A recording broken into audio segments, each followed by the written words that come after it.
Yep, I'm doing it. Let me pull up the. Do you want me to just call it in for 7:02 and you can read the message basically? Yep, let me just open that and I'll read it. Understood. And it is recording now, so. Perfect. The chair of the ordinance committee, due to the COVID-19 coronavirus crisis, in accordance with Governor Sununu's emergency order number 12, pursuant to executive order 2020-04, has determined the town council is authorized to, I'm sorry, not town council, the ordinance committee is authorized to meet electronically. Please note that there is no physical location to observe and listen contemporaneously to this meeting, which was authorized pursuant to the governor's emergency order. However, in accordance with the emergency order, this is confirmed that we are A, providing public access to the meeting by telephone, with additional access possibilities by video or other electronic means. We're utilizing the Zoom meeting platform for this electronic meeting. All members of this committee have the ability to communicate contemporaneously during the meeting through the Zoom platform, and the public has access to contemporaneously listen and, if necessary, participate in this meeting through dialing the following phone number: 1-646-558-8656 with access code at 911-702-5727, or by clicking on the link on the town web address at newmarketnh.gov. And we did provide public notice of the necessary information for accessing the meeting, and providing a public mechanism for the public to alert the public body during the meeting if there's a problem with the access. If anyone has an issue, please call 603-292-1221. And if there is an issue, we'll adjourn the meeting if the public is unable to access the meeting. Just got to do roll call, and if you're for the three counselors, if they're here and alone. So, Mr. Chair, if you want to do that. I'll begin. I am present and alone. Councilor Weinstein. I am present and alone. Councilor Brayback. I'm present and alone. Fantastic. So officially, we are here. It is 7:03 p.m. We'll begin. I wanted to start tonight just kind of recapping where this committee left off, which, if you're unaware, was a very, very, very long time ago in the span of pandemic time. So originally, this committee was made, it was proposed by a previous town councilor so we could perhaps take a look at what we have for codes, on the book, statutes, things that maybe the town should perhaps modernize or revisit, things that need to have some work done to them. With the pandemic and the budget season and everything else, we kind of tabled everything that we were doing for a period of time because there wasn't really a pressing need. But we are here tonight because we do need to discuss the possibility of perhaps looking at a possible noise ordinance or the codes that Newmarket has in relation to our noise regulations. And the primary purpose behind that is the number of complaints that were received when a business, private business in downtown started hosting events indoors and outdoors as a result of trying to save some of their business during the pandemic. And I don't think anybody can blame them for wanting to do what they can, but some members of the public did raise some concerns, and I think that that's why we're here. So I am very happy to say that we have a member of the Newmarket Police Department joining us as well to weigh in and give us his professional perspective. But Steve, I wasn't sure if there was a specific path that you wanted to take this on, because I don't think we're going to craft any sort of anything tonight. I think there's a couple things we need to consider when we're discussing noise. One is whatever ordinance we do is going to be different in different places. The area that you're discussing is actually a mixed-use business district, which is the same as the downtown area.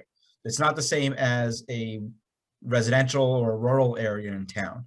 So I think that has to be taken into consideration with any discussion, because businesses are, they're in a business zone. It's residential and business together. The other thing is, I sent out an email a little while ago about some of the other communities and what they have for noise ordinances. Portsmouth, Somersworth, Durham, and Exeter have the traditional between 11 and 7. If you can hear it, then we are going to hit you. Dover and Rochester do not, which I think is an interesting way to do it, because they have nuisance ordinances. Gives a little more leeway in situations. to the responding officers, one of the things you got to consider is, an officer, you're going to have neighbors out there that just don't like each other. Hard to believe that, but it happens. And a lot of the time this is their number one thing people use to attack, for lack of a better term, attack their neighbor or to make their neighbor's life a living heck. And I think it's one of the things that we need to consider if we change the current one that we have. The police officers don't have time to go over every 5 minutes because neighbor Jones thinks neighbor Smith is being too loud, and any reasonable person would say no, they're not. But I know Lieutenant Jordan can vouch for that. This will happen quite often. Absolutely. And the noise ordinances are always a slippery slope. The number of complaints that we did receive from the one that was discussed was a small area, and we probably received more comments saying keep it going, versus noise ones. I think once it was found out we were looking into it, more people, even the neighbors, were saying we knew where we moved into, we don't have an issue. I think it's one of the things that people need to consider too, is we've all heard the Portsmouth situation with Prescott Park. I mean, everybody wanted to buy their $7 million homes near Strawberry Bank and Prescott Park. And now they don't want to have the concerts and the plays that have been going on there for 30, 40 years. I think that's something people need to realize, is that sometimes when people purchase their homes, they need to realize where they're moving into or rent their homes. I'm afraid that if we open this up, it's going to open up Pandora's box. Yeah, I would agree with that. And if any of the counselors or Lieutenant Jordan want to, chime in, feel free to raise your hand and I'll call on you as best as I can. I think what was kind of interesting about this situation is this isn't actually the first noise complaint we've received in the 3 years I've been on the town council. The first one I remember us getting a formal letter was a neighbor who did not want to, a resident who did not want to approach his or her neighbor about a rooster that they did not like that they had. And it was, well, why can't there just be a law so the police can deal with it? That way I don't have to talk to my neighbor. And I respect where you're coming from, Steve, because that was one of those things I was looking at as I was going through some of the other ordinances that you had sent out, was coming from Manchester, where we had a strict, 10 p.m. it stops, 7 a.m. it starts up again. Made sense in a residential neighborhood where we're on the outskirts of the city. But knowing that if I lived 2 blocks in closer, I was going to hear police trucks, I was going to hear clubs, I was going to hear things. And I would agree that we should kind of approach this issue with some caution, whether it's perhaps maybe better defining the current parameters that we have now to better address and do something. But I think a blanket ban or an outright just no, you can't have, X, Y, or Z after a certain time is not necessarily the right way to do it in this specific instance for this business. And we need to be mindful about the other zoning that we have in town too, and what that could possibly lead to. But did anybody else want to step in and maybe perhaps share some of their thoughts on this? Please. I do think we should proceed with some caution, because certainly the rooster thing has been brought to the police department's attention a few times, and I don't know that we want to get into seizing people's roosters or trying to go that route. Sometimes we do like the flexibility that the ordinance currently has, which it doesn't give us that defined line. And sometimes if we draw that defined line, then we will be compelled to take an action that where in the past we may be able to, kind of work with the people and try and find a resolution that doesn't force us to take some sort of police action. I know the ordinance isn't perfect, but I do think in many cases it works the way it is. But I do see some room for some movement on it as well. Do you think right now that as a police force, you have the appropriate level of discretion to be able to address situations as they come up, or something that the ordinance should be further tailored to allow? I think that we do for the most part, but with anything else, like anything else, it's not perfect. You know, there's certain things that that come up every year around the 4th of July with fireworks and stuff of that nature. And, you know, that's one of those instances where if we're not getting complaints and everybody's just, you know, safely enjoying themselves, we try and just, you know, not attend to it until we start getting the complaints. But then there are other times where, you know, we do have issues. But for the most part, I think it is appropriate. We do get a lot of noise complaints, but for the most part, we can deal with it just by talking to people and coming to a resolution or mediating the issue, and that works for us a lot of times. It's not perfect. You know, we did get some issues. The one that we were speaking about with the Stone Church. Sometimes the music was reasonable. There might have been 1 or 2 times where it was a little bit louder, and people were very frustrated that we were not doing more to alleviate their noise concern. And if I may, on that situation, we also have to take consideration what were they approved to do when they received their permission to operate the business back in the 60s.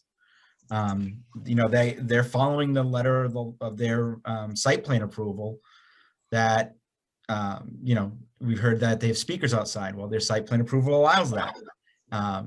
They're allowed to have music outside if we approve it, and which we did. So I think that's something else. If we change the ordinance, what does it do to their approval that they already received? So it may not do anything. I mean, it may not impact it at all. Councilor Weinstein. So just along those lines, I mean, I certainly think that any business downtown would have that ability, right? To if it made sense to have outside, you know, or maybe the town would do something at Shanda Park, or, you know, whatever the situation is. I do think that having some constraints on time, which I believe they had in their permit. They did. But it probably makes sense to have that in the ordinance. And I didn't see it. I saw it around like some construction, but not around the other noise issues. And so, and the reasoning why is because if somebody has their radio or their amps going at 10:30 at night and it's going full blown and it is annoying, but the thing doesn't turn on, the noise ordinance doesn't start till 11, the police can't come over and say, stop. Well, no, I have a half hour, I can do whatever I want. And that's why you don't want to put in the times like that. If you know it's a public nuisance, the police know it's a public nuisance. And you're going to get people coming in and say, Mr. Smith down the road goes out and starts his lawnmower at 6:50 a.m. Somebody calls up, police have to go and enforce it because it was 6:50 a.m. and not 7. And it's not a public nuisance. It's one person oh my gosh, this morning I heard a lawnmower. If the guy's doing it every morning for a week, yeah, you figure out, well, that's a public nuisance because the neighborhood's complaining. It's the more you put in the strict 11 to 7 or 10 to 7, or the more people are apt to abuse it by saying, I'm sorry, it's only 10:30, you can't do anything yet. And the police have their hands tied in that situation. That you know that, you know, there's a heavy metal concert going on in somebody's backyard and they're not breaking any rules because it's only 10:30 and not 11 o'clock at night. So that's why it's difficult with the hours. I think it's okay that we say when we give permits or permission, we say close, you have to stop at a reasonable time, which it's different than times of year. Leaves make a big difference. So summertime, you could probably be later because the leaves muffle the noise, versus the fall when it's not going to be as, you know, you're going to have the leaves off the trees. So you probably have to stop earlier, which we found out more this year than we did. But we were getting issues at 2 PM, which is not an unreasonable time to have an event. And that's why you have to almost play it by ear on give that leeway for the police officers to say, we don't believe it is a public nuisance. And I would definitely respect the town of Newmarket Police Department to have the discretion to be able to say, you know what, no, between, 12, 1, 2, 3, somebody can have a concert. They can have their venue, at their, well, in this case, Stone Church. We already said their name. It's okay for the Stone Church to host an event and have there be some noise to it because it's reasonable and not out of line. But I think one of the things that stuck out to me in some of the complaints was there were at least 2 letters I remember where they felt that their walls were vibrating because of the amount of noise, and it was 10, 10:30, 11 o'clock at night, and it wasn't just a weekend day. It was a weeknight. It was a Tuesday night. It was a Wednesday night. People have to go to work. People have to go to school. And I mean, I live in an apartment, so I hear stuff here, there, and below me, and I go to work at 4:30 every day. So I guess trying to wonder, what's that fine line that we can walk where maybe we can perhaps help those people who feel like they're somewhat trapped between vibrating walls. And I understand that too, but again, if I'm buying and I'm not going to use Newmarket, if I were to buy a $7 million home in Market Square in Portsmouth, I would expect to hear noise because that's what's in the neighborhood. It's in the neighborhood. Yes, I understand this one and I think the situation that we would have to work with, if there's a complaint like that, yeah, we can work with the businesses, but you also don't want to shut down the businesses or shut down a downtown because of this factor. Again, the Portsmouth situation, that people are, they moved into a place that has been, that I'm going with Portsmouth, has been active for 40 years, and they're trying to shut down what's going on now. And it's sort of like, okay, where do there's some responsibility on the people moving in. No, I agree. And I don't think you're wrong there at all. It makes sense. You know what you're getting when you buy. And if you don't, it's buyer beware. Councillor Brayback?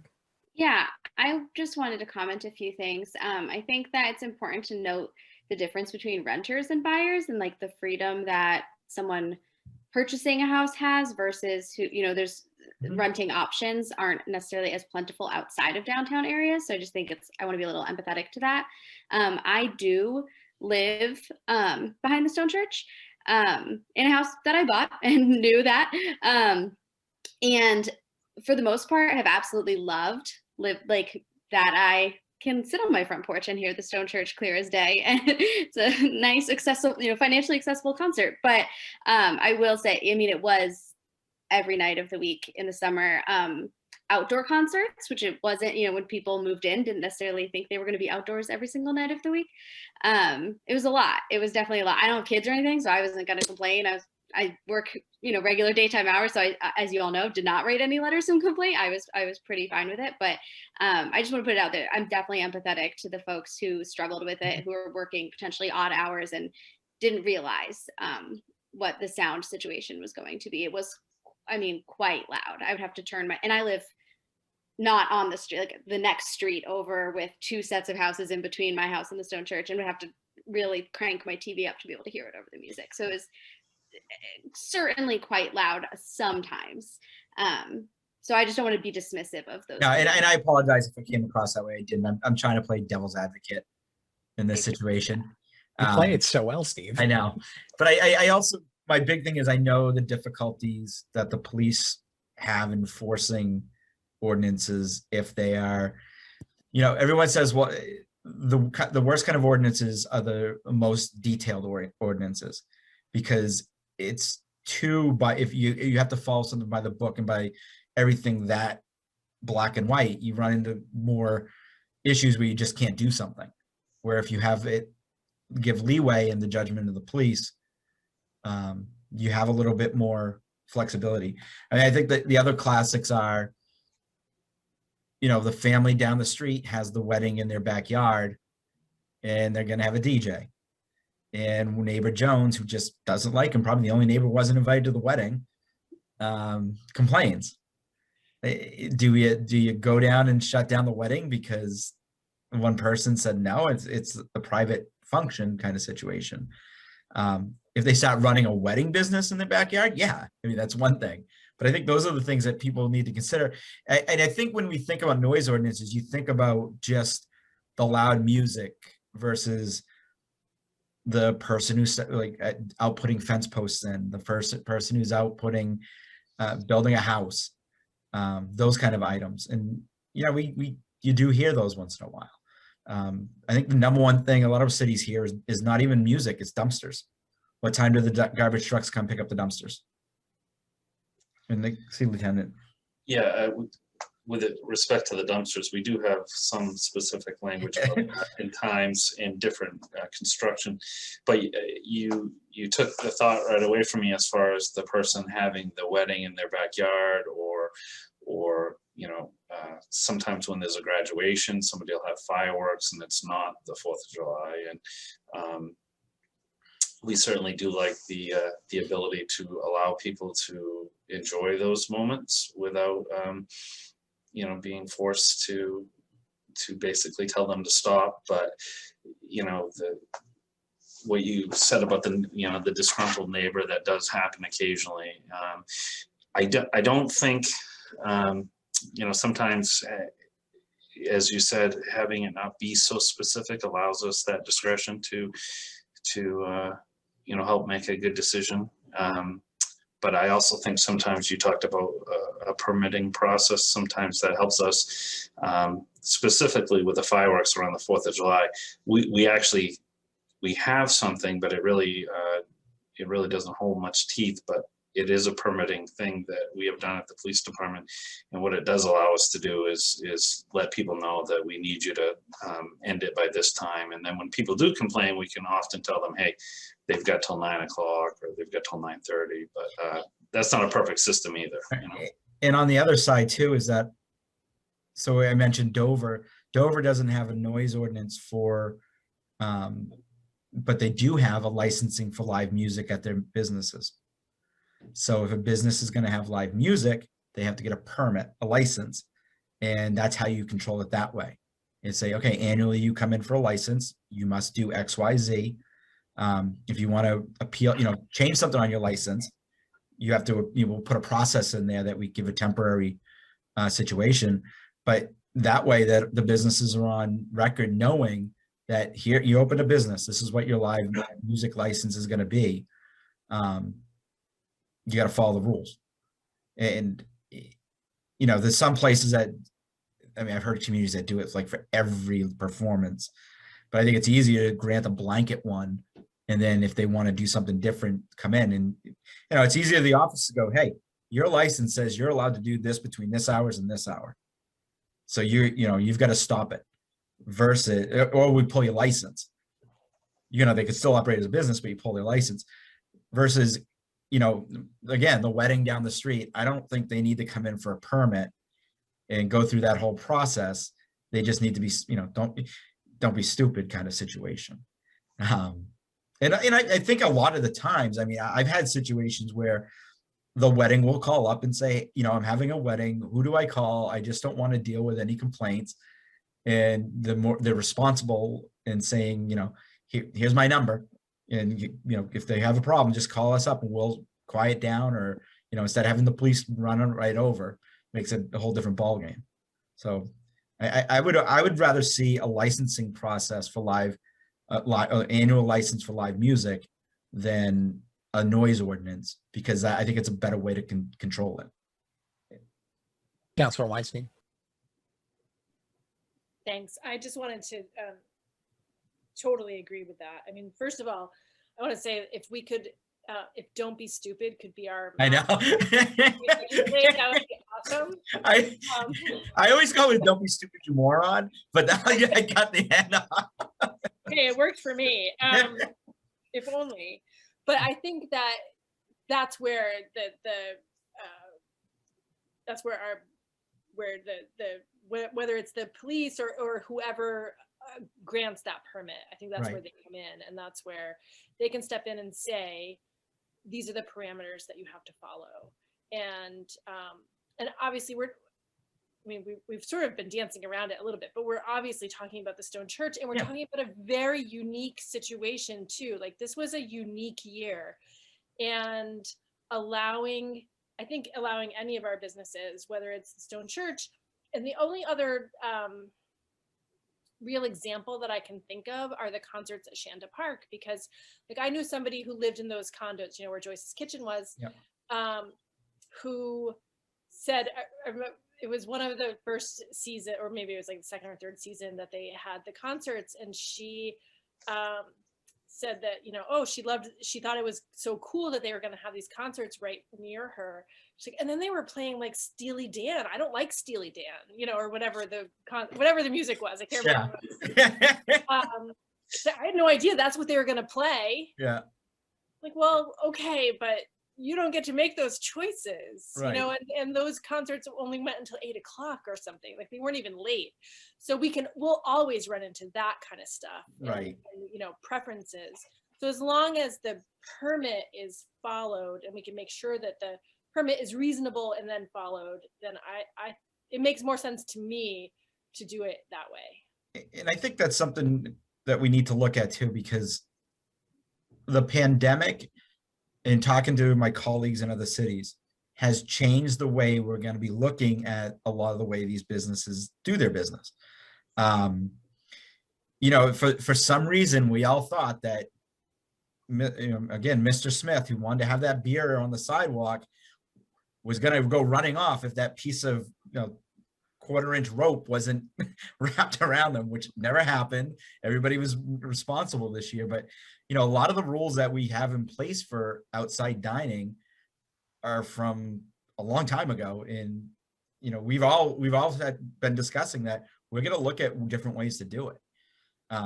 We can't, but I know some cities are looking at leasing parking spaces to the businesses in front of them to put more seating out there. So they can have summer seating. And that's the kind of, and this is actually, I know you have it on the agenda for later. That's the things that I think the ordinance committee could look at, is that we can come up with these ideas, or somebody can come in and say something. We can bring it to this committee and say, what do you guys think? Should we keep going down that road? From what I hear, though, it sounds like you'd rather almost do a licensing for live music versus a noise ordinance for businesses.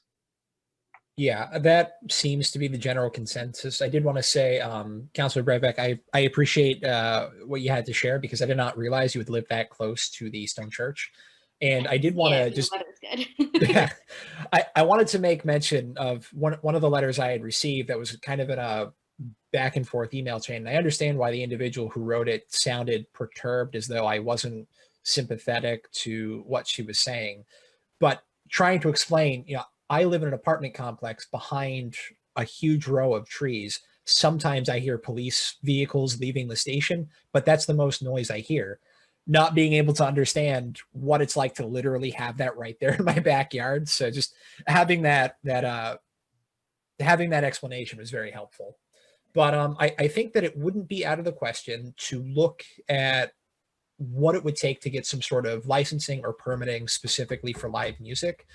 I was curious to know, we haven't had this issue with the Stone Church in previous years, correct? Because I nothing can't imagine. I think maybe once a year, Greg, do you think? Yeah, very rare. Occasionally they had an event where they would have outdoor music. It was pretty rare. It was much more frequent this year, obviously, because of COVID. But I can't remember any regular complaints that we were getting, but I don't think they were doing a tremendous amount of shows outside. Oh, so I think it's fair to say that we had a very unique year that put a lot of interesting constraints on businesses, and we as a municipality are learning how to adapt and move forward with that. Yeah. Did you have maybe some draft language or a system in which we could look at to potentially start crafting for how this might go? Because I know that we had given the Stone Church some permissions this past year. I don't know if they're going to ask for similar permissions as we go into the next year. They are. I mean, they've reached out to me, but I wasn't thinking about going down the licensing route. Okay. But I can do the research from some of the cities around us. Yeah. And go that one and come up with some. Can I just say one more thing? Of course.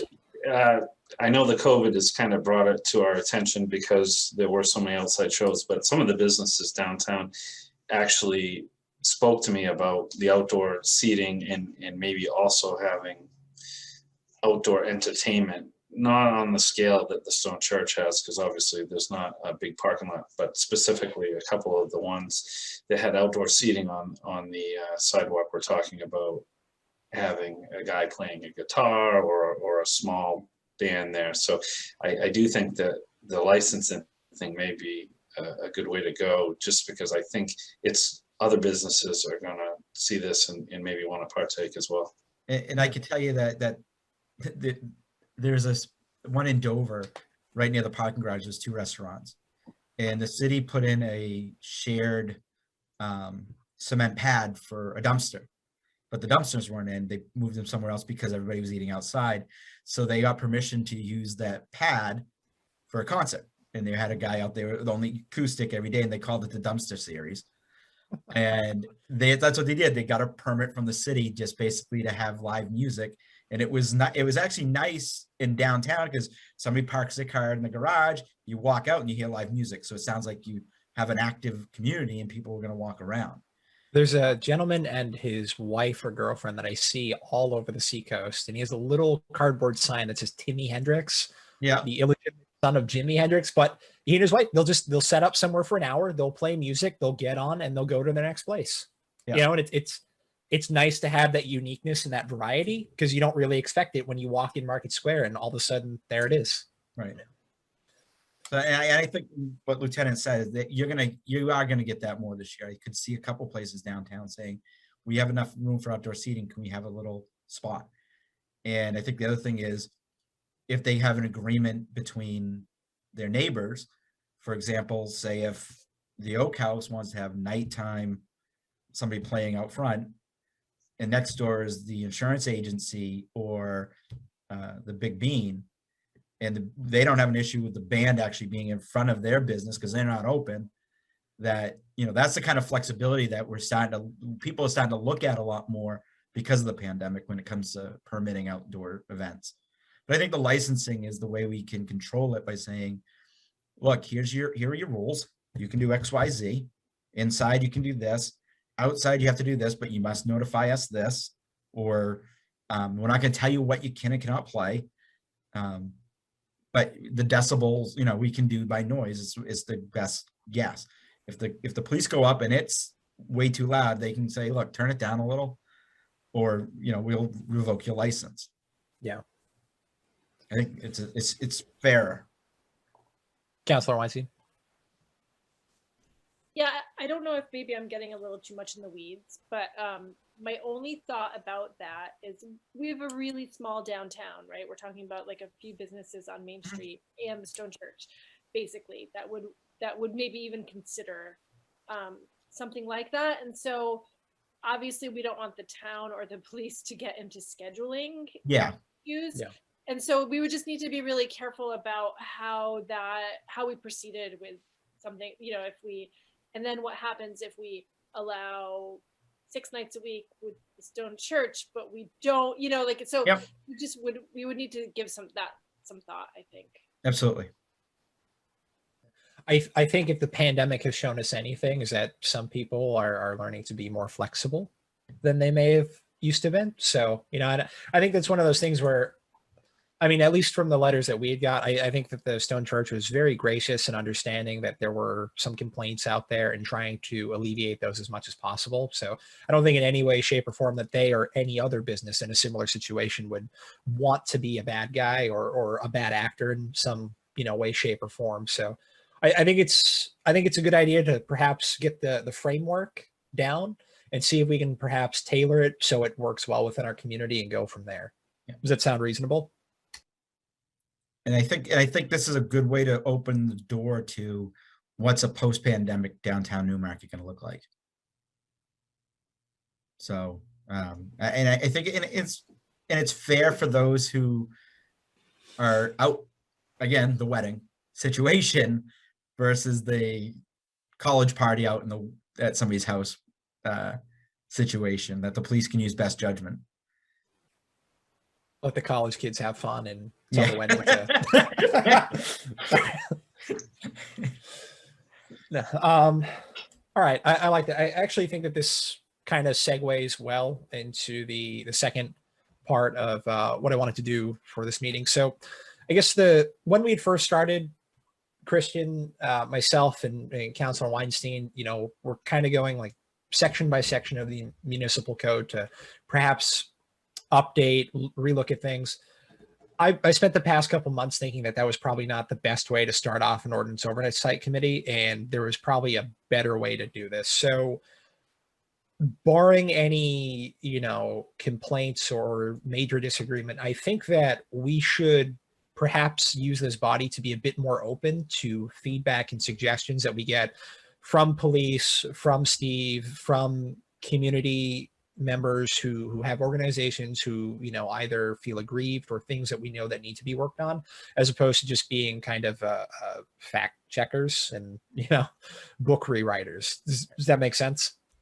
Yeah, and it's a good sounding board. I know a few years ago, we had a counselor who wanted to have a don't feed the ducks ordinance, and it failed, I think.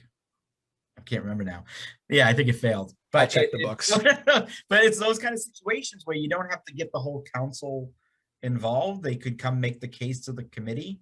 And if the committee says, yeah, we think we can go forward, they'll recommend it. If not, I mean, council could go forward, but I think it's a good sounding board. But it's also a situation where we can come in and say, hey, look, we found this ordinance that seems kind of dumb. I mean, Lieutenant, was last time you licensed a bicycle? It's been a while. We were talking about it the other day. We still have an ordinance that bicycles have to be licensed in Newmarket. Yeah, honestly, I think when Rick Bodette first got hired 25 years ago, it was the last time. So those are the kind of things that we would like to bring to the committee and say, hey, we found this on the books. Do you think it's a good idea to get it off the books? Even if it's like a 5-minute meeting before a council meeting, and say, hey, we found a couple things. What do you think? And go from there. It doesn't have to be always a formal, big meet. Well, it has to be formal, but it doesn't have to be a full-blown meeting. It could be, we're reviewing it. This is what we found. No, I agree. And I think that too is maybe perhaps what was the heart of what we were going for when we first established this committee was people have ideas, people have complaints. Let's talk about it, kick it around, see what we can do, and then go to the council and say, hey, we think reasonably that this is something fairly easy to address. And for the record, you cannot feed ducks in Newmarket. Yes. Councilor Weinstein's likes the fact that I put in the ordinance because we had to have a raffle in the town of Newmarket, no matter what, you have to get a license. That's state law. And remember that was like you first got on the council. And then she's like, I don't understand. I'm like, it's the law. It's the law. How much is that license? A lot of fundraising. But yeah, no, I think I think we can do that. So what I'll do is I'll look up some of the licensing ordinances, and we can schedule another meeting in probably like 2-3 weeks. Yeah. We've got a couple other ones lined up for parking and riverfront advisory. So we may have some competing times, but we can find. Absolutely. I would say, well, this committee seems to be it's a good spot to kind of play things by ear and how they go.